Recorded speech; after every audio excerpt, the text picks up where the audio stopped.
El mundo parece estar en un punto de inflexión democrático, y la verdad es que los datos no invitan al optimismo. El último informe del Instituto VDEM dibuja un panorama bastante preocupante. Así que vamos a meternos de lleno en las cifras clave para entender qué está pasando realmente con la democracia a nivel global. Venga, empecemos con una cifra que, casi lo resume todo. Un 72%. ¿Y esto qué es? Pues es el porcentaje de la población mundial que a día de hoy vive en una autocracia. Para que nos hagamos una idea de la magnitud, es que no veíamos un número tan alto desde el año 1978. Casi nada. Y aquí tenemos un punto de inflexión que es, la verdad, histórico. Por primera vez en más de 20 años, en el mundo hay más autocracias que democracias. 91 frente a 88. Esto es un vuelco total si lo comparamos con la situación de hace tan solo un año. Claro, con este desequilibrio, la pregunta es inevitable. ¿Hasta qué punto es profundo este retroceso? Vamos a analizar un poco más la escala de este declive democrático. Para entender bien la magnitud del cambio, solo hay que mirar 2 décadas atrás. En 2004, más de la mitad de la población mundial vivía en una democracia. Hoy, esa cifra se ha desplomado a solo un 28%. Es una caída brutal. Pero quizás el dato más impactante es como un viaje en el tiempo. El nivel de democracia para un ciudadano medio hoy ha retrocedido a los niveles que teníamos en 1985. O sea, es como si casi 40 años de avances democráticos de repente se hubieran evaporado. Y una de las primeras alarmas que suelen sonar en estos retrocesos es el ataque a la libertad de expresión.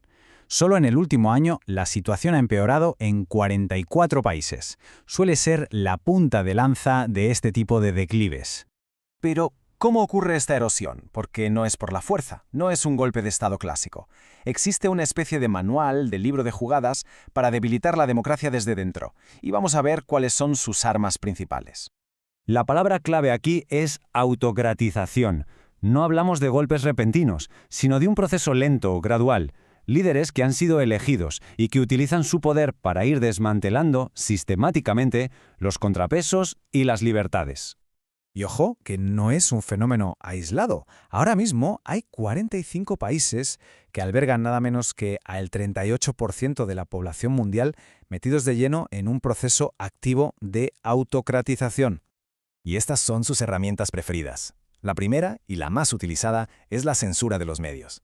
A partir de ahí, el manual incluye a reprimir a la sociedad civil y, por supuesto, asegurarse de que las elecciones dejen de ser realmente libres y justas. Pero la historia no termina aquí, Porque el informe también nos enseña la otra cara de la moneda. Hay focos de resistencia donde la democracia no solo sobrevive, sino que contraataca. Ante todo este panorama, la pregunta es obvia. ¿Hay alguna esperanza? Bueno, pues el informe sugiere que sí, y lo hace a través de algunos ejemplos y conceptos que son bastante reveladores. Uno de los conceptos más esperanzadores que menciona el informe es el de los giros en U.